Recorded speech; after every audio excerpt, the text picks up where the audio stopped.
My brother took the CEO after I saved Dad's failing company and built a $150 million empire.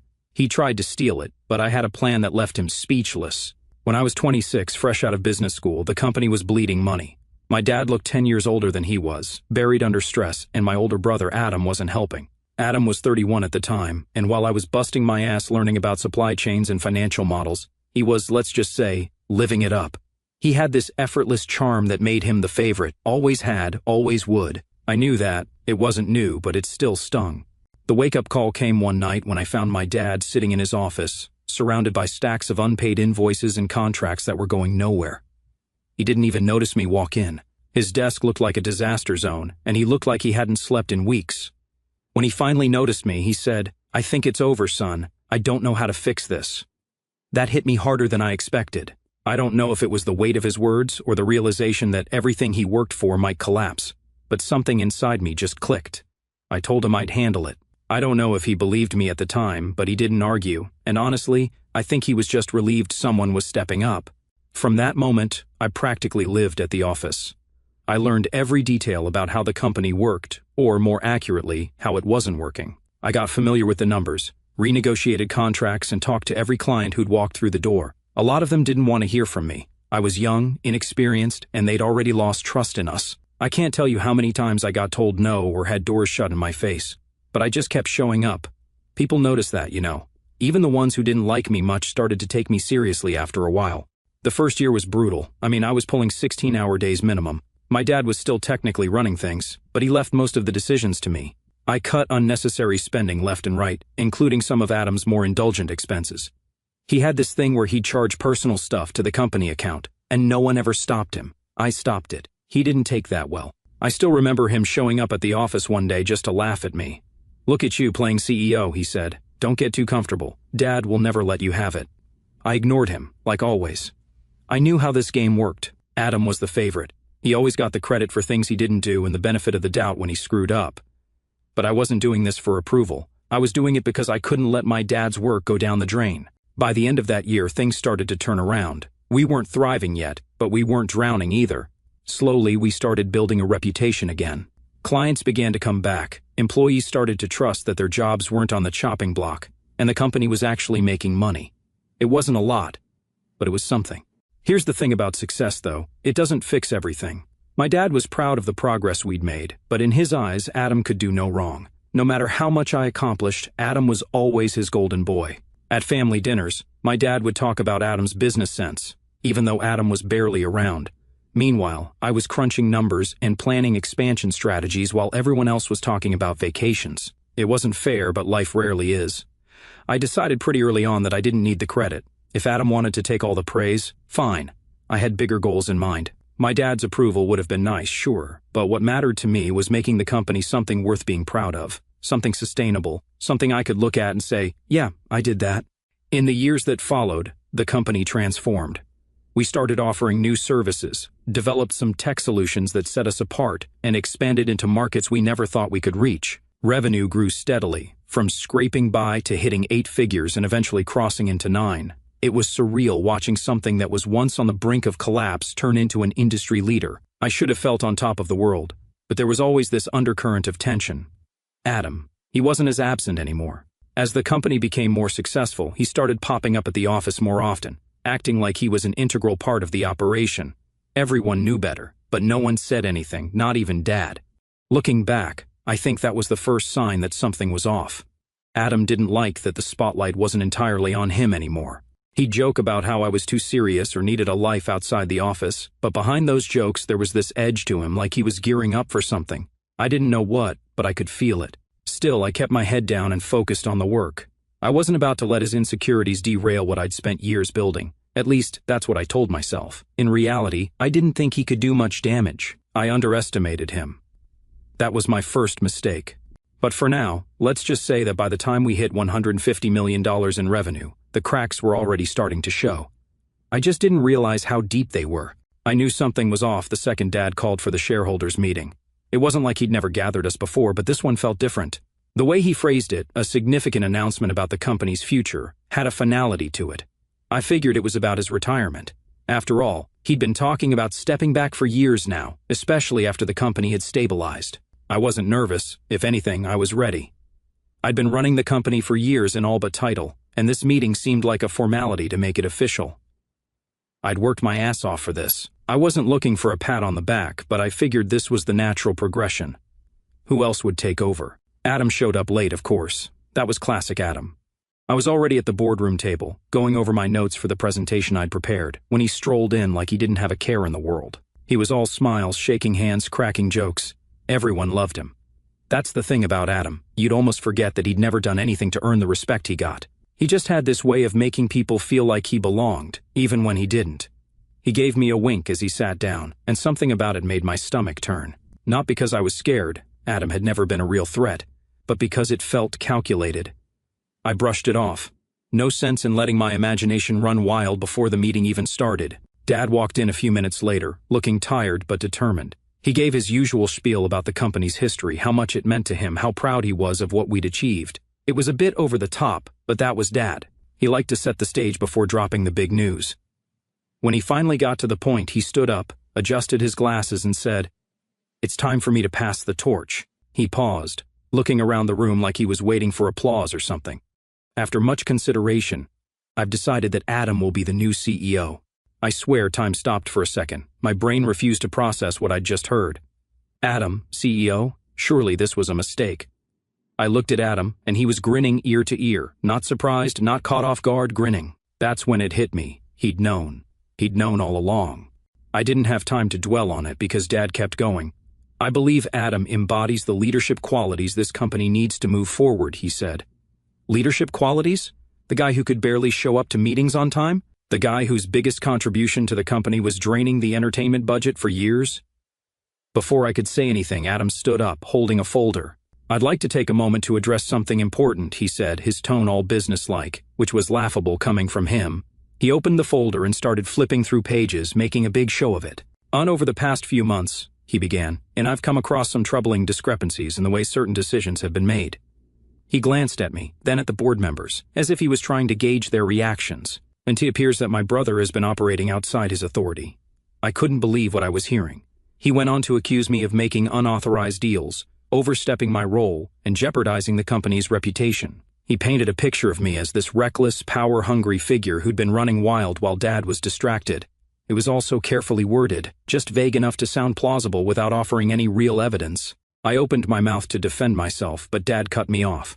"Let him finish," he said, his voice calm but firm. Adam wrapped up his little performance by saying, "I only bring this up because I care deeply about the company's future, and I want to ensure we maintain the highest level of integrity." Integrity coming from Adam? The irony was almost too much to handle. By the time he was done, the room was silent.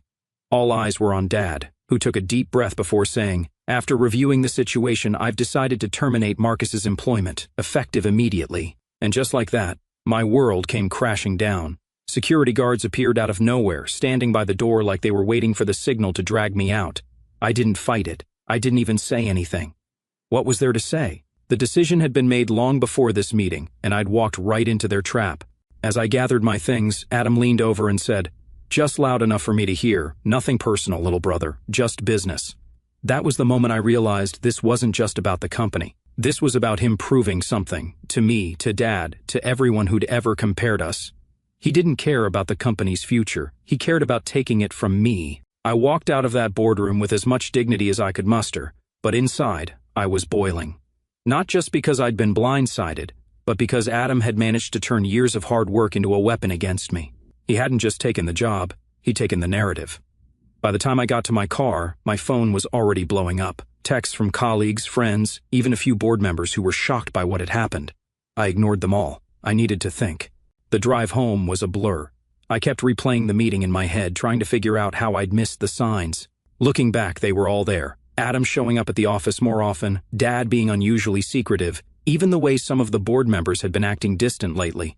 I'd been so focused on running the company that I hadn't seen the storm brewing right under my nose. When I got home, I sat in the dark for hours, trying to make sense of it all. How could Dad, the man who'd watched me pour my life into this company, choose Adam? Was it loyalty? Blind favoritism? Or was I just that replaceable in his eyes? Whatever the reason, one thing was clear: I was out, and Adam was in. But here's the thing about Adam. He's good at playing the part, but he's terrible at understanding the stakes. While he was busy celebrating his win, he didn't realize that I wasn't walking away empty-handed. Far from it. I had spent years building more than just a company. I had built leverage, and while they were busy plotting my downfall, they didn't bother to check just how deep my roots ran. That night, I made a decision. I wasn't going to fight Adam directly. That's what he'd expect, and that's what he wanted, a chance to paint me as bitter and vengeful. No, I was going to do something much smarter. I was going to wait, and when the time came, I was going to remind them all exactly who built this empire in the first place. The first thing I did was reach out to a handful of key people who had stuck with the company through thick and thin. These weren't flashy, high-profile types. They were the backbone of the company. The IT team, a few senior developers, and a couple of managers who had worked alongside me during those brutal early years. I knew they'd take my call because, unlike Adam, I'd actually taken the time to build relationships. I didn't tell them everything. I didn't need to. All I said was that there was a lot going on behind the scenes, and if they trusted me, they should hold off on making any big decisions for a few days. No one asked questions, and no one hesitated. That told me all I needed to know about where their loyalties lay. Next, I turned my attention to the infrastructure. Here's the thing about being the person who rebuilds a company from scratch. You know where every piece fits. Over the years, I had quietly created a subsidiary company to handle our most valuable assets: intellectual property, client contracts, proprietary software. On paper, it was just a support company meant to streamline operations. In reality, it was the heart of the business, and I owned 100% of it. Why hadn't I told anyone about it? Because I knew something like this would happen eventually. Maybe not exactly this, but I always had a feeling that Adam would try to pull some power play. And Dad, well, let's just say I'd stopped expecting him to have my back a long time ago. With everything in place, I spent the rest of the weekend gathering receipts, metaphorically speaking.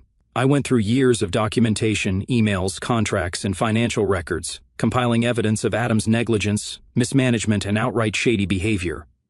Some of it was small stuff, like frivolous spending and missed deadlines. Other things were bigger, side deals with competitors, questionable transactions, and decisions that had put the company at risk. By Sunday night, I had a folder so thick it could have stopped a bullet. That wasn't the end game, though. My goal wasn't to destroy Adam outright. That would have been too easy, and honestly, it wouldn't have fixed anything. My goal was to remind everyone, Adam, Dad, the board, why I was the one who had turned the company around in the first place. Monday morning rolled around, and I woke up earlier than usual, not because I had anywhere to be, but because I wanted to watch the fallout in real time. I brewed some coffee, set up my laptop in my home office, and logged into the company's internal network. Yes, I still had access. You'd think a guy like Adam, with all his leadership qualities, would have thought to revoke my credentials immediately, but no. The first thing I did was activate the failsafe I'd built into the system years ago. It wasn't anything malicious, no viruses or anything like that. It was just a little script that redirected all internal communications to a secure server I controlled. Emails, memos, meeting invites, it all flowed through me. Then I turned my attention to Adam's computer. Again, no hacking required. He hadn't even bothered to change his password. It was still the same one he'd been using since college. I uploaded a video file to his desktop and set it to autoplay the moment he logged in. The video? A highlight reel of his worst decisions, complete with timestamps and supporting documents.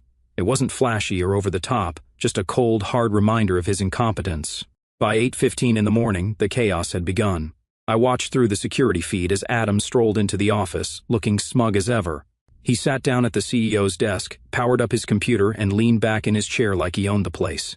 A second later, the video started playing. At first, he looked confused, then his face turned red. He slammed the keyboard a couple of times, trying to close the file, but it wouldn't budge. Every screen in his office displayed the same video on loop. Meanwhile, the notifications started. One by one, emails began flooding the inboxes of board members, department heads, and key investors. Each email contained a piece of evidence I'd collected, accompanied by a short explanation of how Adam's actions had hurt the company. I made sure to keep the tone professional. No accusations, just facts. Down in the lobby, federal agents walked in. I had tipped off the authorities about some of Adam's more questionable financial activities, and they were eager to have a chat with him.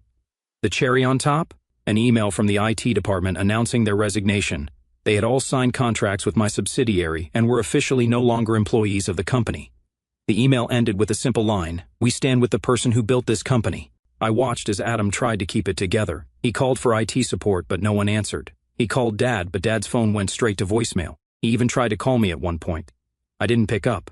By mid-morning, the board had convened an emergency meeting. Adam was summoned, and from what I could see on the security feed, it wasn't a friendly chat. I didn't need to hear what was said in that room to know how it ended. By noon, Adam was escorted out of the building. Watching it all unfold, I didn't feel smug or vindicated. If anything, I felt calm. This wasn't about revenge, it was about balance. Adam had spent years coasting on charm and manipulation, but when it came down to it, he couldn't back it up. And Dad? Well, he'd made his choice. I had no idea what would happen next, but one thing was certain, the game had changed, and for the first time in a long time, I was holding all the cards. It didn't take long for the news to spread. By the afternoon, employees were whispering about federal agents showing up, IT walking out, and the CEO being escorted out of the building. In the age of instant communication, this kind of chaos doesn't stay contained. By the next morning, rumors had turned into headlines. Company scandal rocks leadership team. No names yet, but everyone internally knew who they were talking about. The stock price tanked. It wasn't a gradual drop either, it was a free fall. Investors started pulling out as soon as they realized the company's core assets were no longer under its control. That was by design, of course. The subsidiary I'd created to house all of it had been legally independent for years, and now it was the backbone of my new operation. Adam had inherited a shiny, empty shell. Meanwhile, I kept my head down.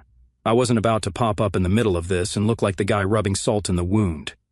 I'd already done enough to destabilize Adam's so-called leadership. The next move wasn't about me, it was about the people who actually made the company work.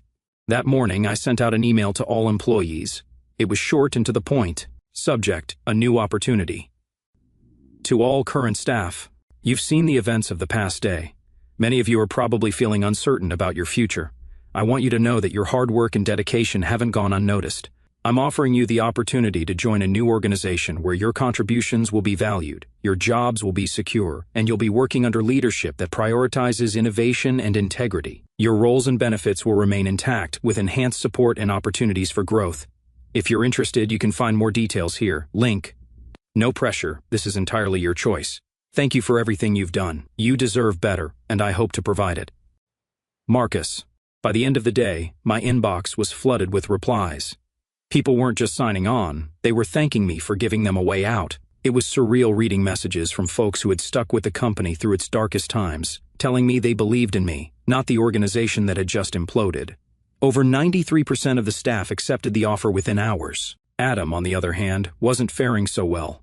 By midweek, the investigation into his financial activities had gone public. That's when the real dirt started coming out.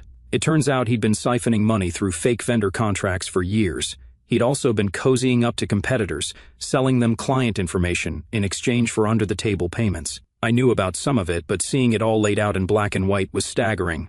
The authorities moved quickly. Adam was formally charged with fraud, embezzlement, and a laundry list of other offenses. He was released on bail, but his reputation was in shambles. The media had a field day, painting him as the poster child for nepotism gone wrong. Every detail about his antics, the parties, the reckless spending, the backroom deals, was dragged into the spotlight. And then there was Dad. He went radio silent for the first few days, probably trying to process what had just happened. I can only imagine what it felt like for him, realizing the son he'd trusted and favored for decades had turned out to be a liability of epic proportions. The board wasn't spared either. The investors who'd stuck around demanded answers, and the remaining members were scrambling to do damage control. But what could they say?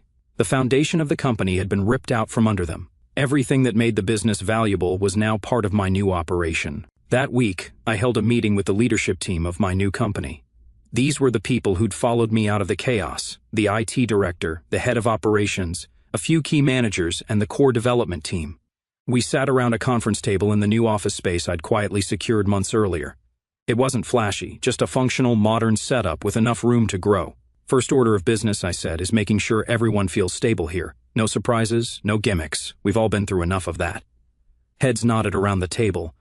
I could see the relief in their faces. For years, they'd been caught in the crossfire of bad decisions and favoritism. Now they had a chance to do their work without the constant fear of what Adam might screw up next. The transition wasn't without its hiccups. There were legal hurdles, as expected, and a few clients needed extra reassurance that this was the right move. But overall, things went smoother than I'd anticipated. By the end of the month, we were fully operational, and I was finally able to breathe a little. Meanwhile, the original company continued its downward spiral. With no assets, no leadership, and no clear path forward, it became a cautionary tale in the business world. The stock price, which had been artificially inflated by years of hype, was now worth pennies. Investors bailed, lawsuits piled up, and the remaining employees scrambled to find other jobs. Adam, predictably, tried to spin the narrative in his favor. He gave an interview to a local paper, claiming he'd been set up and that the investigation was politically motivated. It didn't land. By that point, the evidence against him was overwhelming, and even Dad didn't come to his defense publicly. Justice in this case wasn't about destroying Adam. It was about accountability. For too long, he'd been leaving other people to clean up his messes. This time, there was no one left to bail him out. By the time the dust settled, the message was clear. Leadership isn't about titles or favoritism. It's about doing the work, earning trust, and taking responsibility. Adam had failed at all three, and now he was paying the price. As for me, I wasn't focused on revenge or gloating. I was focused on building something new, something that wouldn't be tied to the mistakes of the past. The fallout had been messy, but it had also been necessary. Sometimes the only way to fix something broken is to tear it down and start over. A week after Adam's public downfall, I got the call I knew was coming. It wasn't from Adam, though. It was from Dad. He'd been keeping his distance ever since everything went sideways, but I figured it was only a matter of time before he reached out. The message he left on my phone was short and to the point. "We need to talk. Your mother and I are coming to see you tomorrow." I didn't reply. What was there to say? I knew exactly why he was calling. It wasn't to apologize, and it definitely wasn't to admit he'd made a mistake. No, this was about the fallout, the tanked stock price, the lawsuits, the investors bailing, and the fact that his entire retirement fund was now tied up in a company that was circling the drain. The next morning, right on time, Dad and Mom showed up at the office of my new company. I deliberately kept the location low-key, but I wasn't trying to hide. They found me easily enough. When they walked in, it hit me how much they'd aged in just a few weeks. Dad looked like he hadn't slept in days, and Mom, well, she looked like she'd been crying a lot. They both sat across from me in the small conference room, the tension so thick you could have cut it with a knife. Dad was the first to speak. "Marcus," he began, his voice strained, "you've made your point. But we need to figure out how to fix this." I leaned back in my chair, crossing my arms. "Fix what exactly?" I asked. "The mess Adam made, the company you let him destroy, or the fact that your retirement fund is worthless?" Mom flinched, and Dad's face tightened. "This isn't the time for blame," he said, trying to keep his composure. "We're family. We need to come together and figure this out." I almost laughed. Now he wanted to talk about family? After years of letting Adam walk all over me, after firing me in the most humiliating way possible, now he was interested in unity? "You don't get to play the family card now, Dad," I said, keeping my tone even. "You made it pretty clear where your loyalty lies." He sighed heavily, running a hand over his face. "I didn't know what Adam was doing," he said. "Didn't you?" I shot back. "You might not have known the details, but you knew he wasn't qualified. You knew he was spending money he shouldn't have been. You knew he wasn't showing up half the time, and you let him take over anyway." Mom started to speak, but I held up a hand to stop her. "Don't," I said, shaking my head. "You don't get to defend him either. You both made this bed. Now you want me to clean it up?" There was a long silence. Finally, Dad said, "Your mother and I are in a bad spot. Everything we've saved is tied up in that company. If we don't figure something out, we could lose the house." And there it was, the real reason for the visit. It wasn't about Adam or the company, it was about money. I took a deep breath, leaning forward on the table.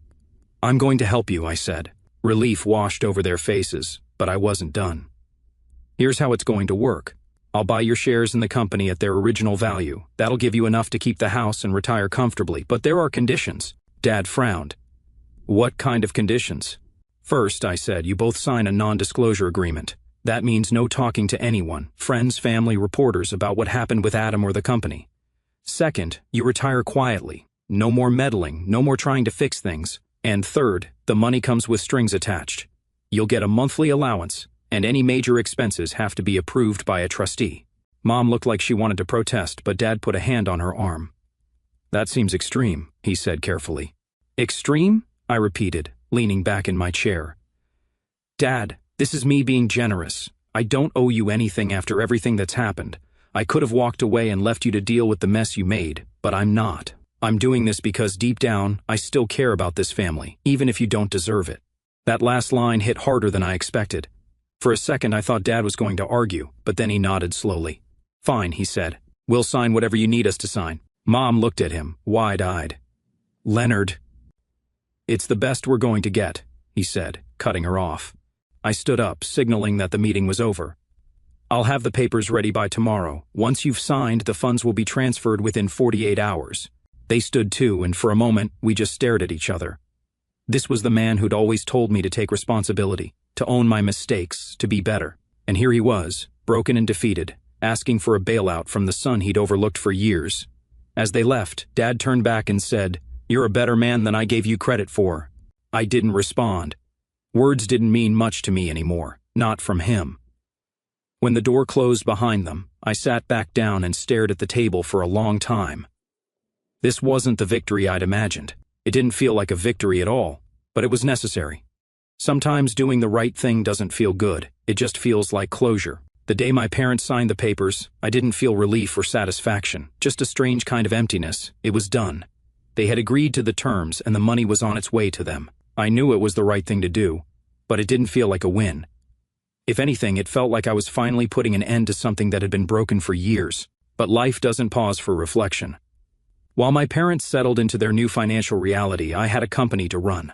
A company that, for the first time, was entirely my own. The transition from the old company to my new venture had been smoother than I expected. Most of the staff came over willingly, and the clients that mattered stuck with us. It wasn't just loyalty, they knew the value of the relationships we'd built and the systems we'd created. If anything, the chaos surrounding Adam's downfall had only solidified their trust in me. They saw who the real driving force behind the company had been all along. One of the biggest changes I made was how we operated as a company. I'd learned a lot from the mistakes of the past, especially about transparency and communication. Under the old regime, decisions were often made behind closed doors, and people were left scrambling to adjust without any real explanation. I wanted to do things differently. We started having weekly all-hands meetings where I laid out everything: progress, challenges, upcoming goals. No fluff, no corporate jargon, just straight talk about where we were and where we were headed. The first few meetings were a little awkward. People weren't used to that level of openness, and I could tell some of them were waiting for the other shoe to drop. But over time, they started to relax. They started to believe me when I said we were in this together. One of the most satisfying moments came about a month in when one of the senior developers pulled me aside after a meeting. He'd been with the company for years, one of the quiet workhorses who got things done without ever making a fuss. "Marcus," he said, "I just wanted to say thanks. I've been here a long time, and this is the first time I felt like someone actually cares about what we're doing." It caught me off guard. I didn't know what to say, so I just nodded and said, "That means a lot. Thank you for sticking with us." Those little moments reminded me why I was doing this. It wasn't about proving anything to Adam or Dad or anyone else. It was about building something meaningful, something that people could be proud to be a part of. By the end of the first quarter, we were not only stable but thriving. Revenue was up, client retention was at an all-time high, and we'd even started bringing in new business. The team was energized, and the office buzzed with a kind of excitement I hadn't seen in years. One day, as I was walking through the office, I overheard a couple of employees talking near the coffee machine. They didn't notice me, and I didn't interrupt. Honestly, one of them said, "This is the best thing that could have happened. The old company was such a mess. I feel like we actually have a future here." The other one nodded. "Yeah, Marcus gets it. He's not just sitting in an office barking orders. He's actually building something with us." Hearing that felt better than any award or recognition ever could.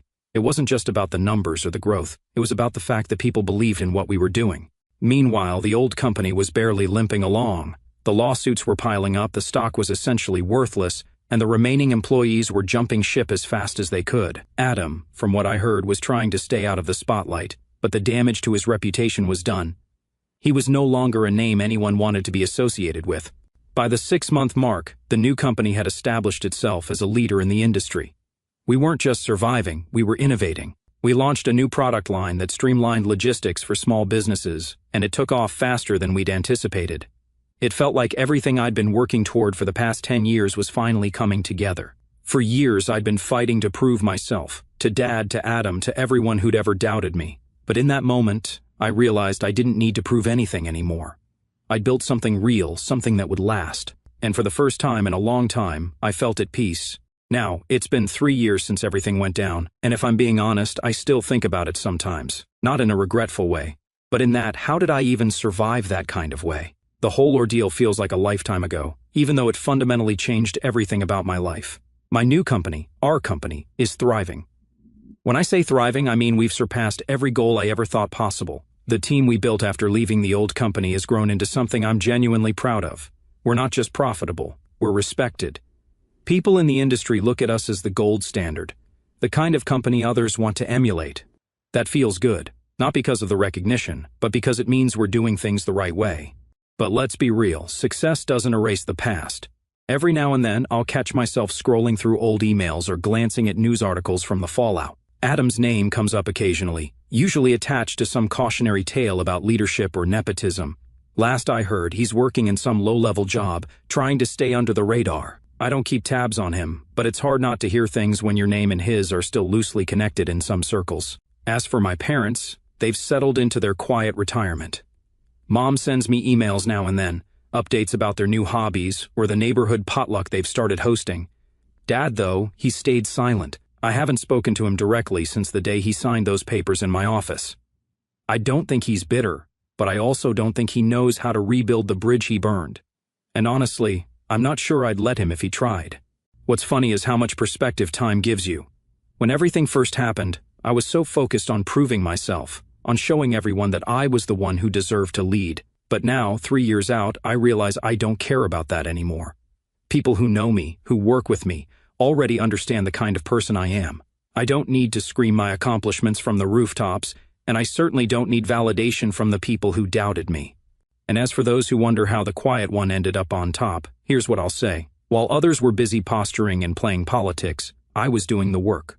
While they were making noise, I was making plans. Because at the end of the day, success isn't about being the loudest or the flashiest. It's about strategy, resilience, and knowing exactly what you're capable of, even when no one else sees it. The peacocks may get the attention, but the eagles are the ones who see everything from above.